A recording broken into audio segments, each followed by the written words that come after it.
नमस्कार। Balkrishna competitive exam में आप सभी का स्वागत है। मैं हूं बुधलेश्वर राम। राष्ट्रीय और अंतर्राष्ट्रीय करंट अफेयर्स की एमसीक्यूज क्वेश्चंस को हम इस वीडियो में सॉल्व करेंगे। इससे पहले मैं आपको बता दूं कि यदि आप कोई भी कॉम्पिटिटिव एग्ज़ाम की प्रिपरेशन कर रहे हैं तो आपके लिए हमारी यह वीडियो उपयोगी हो सकती है, इसलिए इस वीडियो को अंत तक आप ज़रूर देखें। और यदि आपके लिए हमारी यह वीडियो उपयोगी हो तो बालकृष्ण कॉम्पिटिटिव एग्ज़ाम को जरूर सब्सक्राइब करके बेल आइकन ऑन अवश्य प्रेस कीजिए। इस सेशंस को स्टार्ट करने से पहले पिछले सेशंस के अभ्यास प्रश्न देख लेते हैं। नीति आयोग के समग्र जल प्रबंधन सूचांक के अनुसार कौन सा राज्य पिछले 3 वर्षों से जल प्रबंधन में देश में पहले स्थान पर है? Option A Rajasthan, option B Gujarat, option C Madhya Pradesh, option D Uttar Pradesh. इस प्रश्न का सही जवाब है ऑप्शन बी गुजरात। नीति आयोग के समग्र जल प्रबंधन सूचांक के अनुसार गुजरात पिछले 3 वर्षों से जल प्रबंधन में देश में पहले स्थान पर है। बहुत लंबे समय से गुजरात की भौगोलिक स्थिति विशेष रूप से उत्तरी गुजरात, सौराष्ट्र और कच्छ के कुछ हिस्सों में पानी की कमी ने लोगों के सामने बड़ी समस्या खड़ी की है। सरदार सरोवर परियोजना के तहत एक विशाल नहर नेटवर्क से लोगों को सिंचाई का पानी उपलब्ध कराया जा रहा है। इस प्रकार इस प्रश्न का सही जवाब है ऑप्शन बी गुजरात। आज का पहला प्रश्न है, हाल ही में संपूर्णानंद टेलीस्कोप यानी एसटी सुर्खियों में था, इससे जुड़ा राज्य कौन सा है? Option A Uttar Pradesh, option B Bihar, option C Himachal Pradesh, option D Uttarakhand. इस प्रश्न का सही जवाब है ऑप्शन डी उत्तराखंड। हाल ही में उत्तराखंड के राज्यपाल लेफ्टिनेंट जनरल गुरमीत सिंह ने नैनीताल के पास स्थित एक विश्व स्तरीय वेधशाला में स्थापित 104 सेंटीमीटर की दूरबीन संपूर्णानंद टेलीस्कोप एसटी के सफल संचालन के 50 वर्ष के पूरे होने के उपलक्ष्य में आयोजित एक कार्यशाला में भविष्य की संभावनाओं पर चर्चा करने की आवश्यकता पर प्रकाश डाला। इस प्रकार इस प्रश्न का सही जवाब है ऑप्शन डी उत्तराखंड। अगला प्रश्न है, निक्षय मित्र पहल किस रोग से संबंधित है? ऑप्शन ए ट्यूबरकुलोसिस से, ऑप्शन बी डायबिटीज से, ऑप्शन सी कोरोना वायरस से, ऑप्शन डी मंकी फीवर से। इस प्रश्न का सही जवाब है ऑप्शन ए ट्यूबरकुलोसिस से। भारतीय प्रधानमंत्री नरेंद्र मोदी ने 2025 तक भारत से टीबी उन्मूलन का एक बार फिर आह्वान किया है। प्रधानमंत्री टीबी मुक्त भारत अभियान के तहत सामुदायिक जुड़ाव पर विशेष जोर दिया जा रहा है। व्यक्तियों और संगठनों को पोषण और नैदानिक सहायता के लिए रोगियों को गोद लेने के लिए प्रोत्साहित किया जा रहा है। इस बारे में कैबिनेट सचिव ने 7 अक्टूबर 2022 को सभी सचिवों को पत्र लिखा था। उन्होंने इनमें निक्षय मित्र पहल के तहत टीबी रोगियों को गोद लेने के लिए अधिकारियों को प्रोत्साहित करने का अनुरोध किया है। इस पहल में कैबिनेट सचिव सहित कैबिनेट सचिवालय के सभी अधिकारी शामिल हुए हैं। कैबिनेट सचिव ने झारखंड के जामताड़ा स्थित टीबी क्लिनिक में अपना उपचार करा रहे सभी 15 टीबी रोगियों को गोद लिया है, जहां 1984 में इनकी पहली तैनाती हुई थी। अब तक कैबिनेट सचिवालय के अधिकारियों ने कुल 54 टीबी रोगियों को गोद लिया है। इस प्रकार इस प्रश्न का सही जवाब है ऑप्शन ए ट्यूबरकुलोसिस। अगला प्रश्न है, कभी कभी समाचारों में देखे जाने वाला स्वीप कार्यक्रम किससे संबंधित है? ऑप्शन ए कौशल विकास, ऑप्शन बी मतदाता शिक्षा, ऑप्शन सी महिला सशक्तिकरण, ऑप्शन डी बाल पोषण। इस प्रश्न का सही जवाब है ऑप्शन बी मतदाता शिक्षा।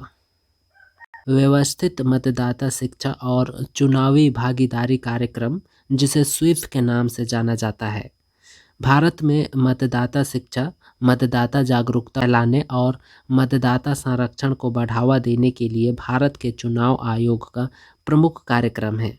2019 में भारत का चुनाव आयोग भारत के मतदाताओं को तैयार करने और उन्हें चुनावी प्रक्रिया से संबंधित बुनियादी ज्ञान से लैस कराने की दिशा में काम कर रहा है। स्वीप का प्राथमिक लक्ष्य सभी पात्र नागरिकों को मतदान कराने और चुनाव के दौरान एक सूची निर्णय लेने के लिए प्रोत्साहित करके भारत में वास्तव में सहभागी लोकतंत्र का निर्माण करना है।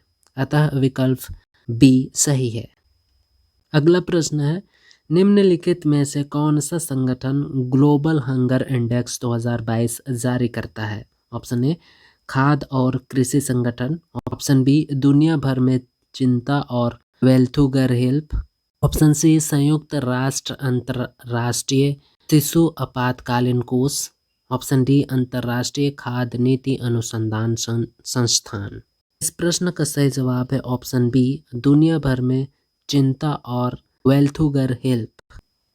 ग्लोबल हंगर इंडेक्स एक सहकर्मी समीक्षित वार्षिक रिपोर्ट है जिसे कंस्ट्रन वर्ल्ड वाइड और वेल्थुगर हेल्प्स द्वारा संयुक्त रूप से प्रकाशित किया गया है, जिसे वैश्विक, क्षेत्रीय और देश स्तरों पर व्यापक रूप से भूखमरी को मापने और ट्रैक करने के लिए डिज़ाइन किया गया है। GHI का उद्देश्य दुनिया भर में भूखमरी को कम करने के लिए कार्यवाही शुरू करना है, इसलिए विकल्प बी सही है, यानी दुनिया भर में चिंता और वेल्थुगर हेल्प इस प्रश्न का सही जवाब है। अगला प्रश्न है, नोबेल पुरस्कार किस क्षेत्र में दिया जाता है? कथन 1 साहित्य, कथन 2 शरीर क्रिया विज्ञान, कथन 3 कृषि, कथन 4 संगीत, कथन 5 अर्थशास्त्र। सही विकल्प चुने। ऑप्शन ए केवल 1, 2 और 3, ऑप्शन बी केवल 2, 3 और 4, ऑप्शन सी केवल 1, 2 और 5, ऑप्शन डी केवल 2, 3 और 5। इस प्रश्न का सही जवाब है ऑप्शन सी केवल 1, 2 और 5 कथन ही सही है। पुरस्कार भौतिक रसायन विज्ञान, शारीरिक विज्ञान या चिकित्सा, साहित्य और शांति के क्षेत्र में प्रदान किया गया है, जबकि आर्थिक विज्ञान में एक स्मारक पुरस्कार 1968 में जोड़ा गया है, इसलिए यह कृषि और संगीत के क्षेत्र में प्रदान नहीं किया जाता है। अतः विकल्प सी केवल 1, 2 और 5 कथन ही सही है। अगला प्रश्न है, एजुकेशन 4.0 रिपोर्ट किसके द्वारा जारी की गई है? ऑप्शन ए विश्व आर्थिक मंच, ऑप्शन बी विश्व bank, option C UNESCO, option D शिक्षा मंत्रालय। इस प्रश्न का सही जवाब है ऑप्शन ए विश्व आर्थिक मंच। The education 4.0 report world economics forum द्वारा एजुकेशन 4.0 इंडियन इनिशिएटिव के तहत जारी की गई है, जिसे मई 2020 में लॉन्च किया गया था। विश्व आर्थिक मंच यह बताती है कि कैसे प्रौद्योगिकी सीखने की कमियों को दूर कर सकती है और शिक्षा को सभी के लिए सुलभ बना सकती है, इसलिए कथन ए सही है, विश्व आर्थिक मंच। अगला प्रश्न है, क्षय रोग अथवा तपेदिक या फिर ट्यूबरकुलोसिस यानी कि टीबी के संबंध में निम्नलिखित में से कौन सा कथन असत्य है? ऑप्शन ए यह एक संक्रामक रोग है, ऑप्शन बी यह माइक्रोबैक्टीरिया ट्यूबरकुलोसिस नामक बैक्टीरिया के कारण होता है, ऑप्शन सी हर साल 24 मार्च को विश्व क्षय रोग दिवस मनाते हैं, ऑप्शन डी SDG लक्ष्यों में साल 2025 तक टीबी को समाप्त किया जाना है। इस प्रश्न का सही जवाब है यानी कि असत्य कथन है ऑप्शन डी। विश्व स्वास्थ्य संगठन ने इस साल 27 अक्टूबर को ग्लोबल टीबी रिपोर्ट 2022 जारी की। WHO द्वारा ये रिपोर्ट सालाना तौर पर जारी की जाती है ताकि वैश्विक, क्षेत्रीय और राष्ट्रीय स्तर पर तपेदिक महामारी और बीमारी को रोकथाम, निदान और उपचार में देशों की प्रगति का व्यापक मूल्यांकन किया जा सके। आपको बता दें कि क्षय रोग यानी कि तपेदिक या जिसे हम ट्यूबरकुलोसिस यानी टीबी फेफड़ों से जुड़ा एक गंभीर संक्रमण है, अतः कथन 1 और बी सही है। इसका प्रसार खांसने या सींकने पर हवा में छोड़ी गई छोटे छोटे बूंदे से होती है, यानी यह एक संक्रमण रोग है। 24 मार्च 1882 को डॉक्टर रॉबर्ट कोच ने टीबी के कारक माइक्रोबैक्टीरिया ट्यूबरकुलोसिस नामक बैक्टीरिया की खोज की थी। इसलिए हर साल हम 24 मार्च को विश्व क्षय रोग दिवस मनाते हैं, अतः कथन सी भी सही है। गौरतलब है कि भारत में 2025 तक भारत में टीबी को समाप्त करने का लक्ष्य रखा है, जबकि एसडीजी लक्ष्यों में साल 2030 तक टीबी को समाप्त किया जाना है, अतः कथन डी सही नहीं है। इस प्रकार इस प्रश्न का सही जवाब है ऑप्शन डी। अगला प्रश्न है, स्वामी दयानंद सरस्वती के संबंध में निम्नलिखित में से कौन सा यह से कथन सत्य है या है। कथन एक, इन्होंने वेदों में निहित ज्ञान को ही सबसे ऊपर प्रमाणिक और अखाद्य माना। ऑप्शन बी, इन्होंने सत्यार्थ प्रकाश की रचना की थी। ऑप्शन ए केवल एक, ऑप्शन बी केवल दो, ऑप्शन सी एक और दो दोनों, ऑप्शन डी ना तो एक और ना ही दो। इस प्रश्न का सही जवाब है ऑप्शन सी एक और दो दोनों कथन सत्य हैं। स्वामी दयानंद सरस्वती ने वेदों में निहित ज्ञान को ही सबसे ऊपर प्रमाणिक और अखाद्य माना। वेदों के इसी महत्व को ध्यान में रखते हुए उन्होंने वेदों की ओर लौटो का नारा दिया। इसके साथ ही इन्होंने सुधारवादी और प्रगतिशील समाज की स्थापना के क्रम में 1875 में आर्य समाज का गठन किया।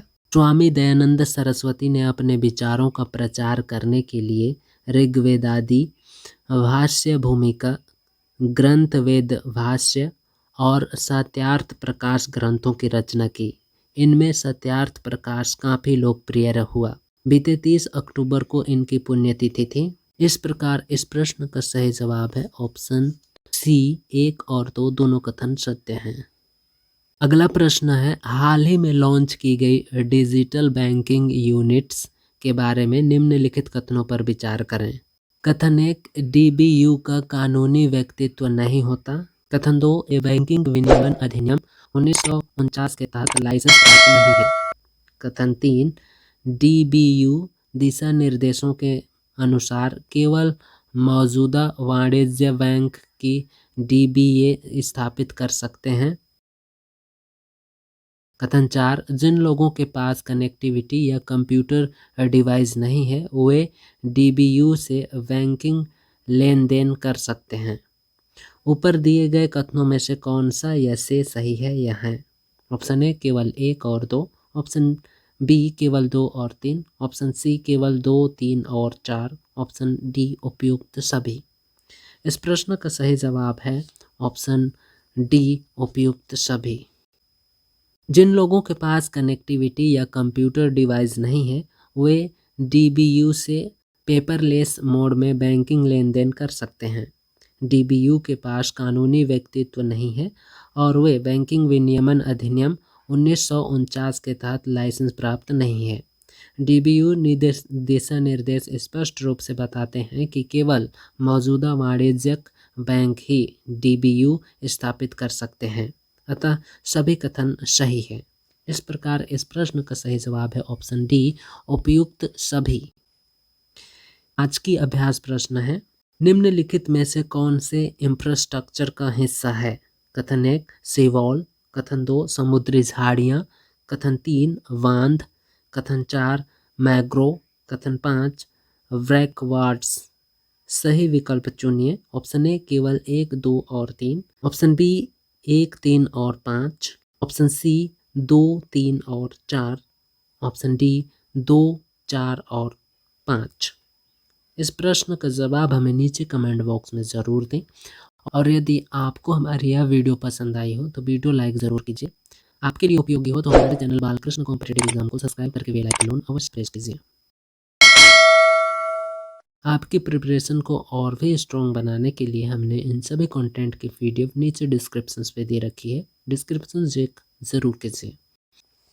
हमारे साथ अंत तक बने रहने के लिए बहुत बहुत धन्यवाद। अगले सेशंस पे आपसे फिर मुलाकात होगी, तब तक के लिए स्वस्थ रहें, मस्त रहें और पढ़ते रहें। जय श्री कृष्ण।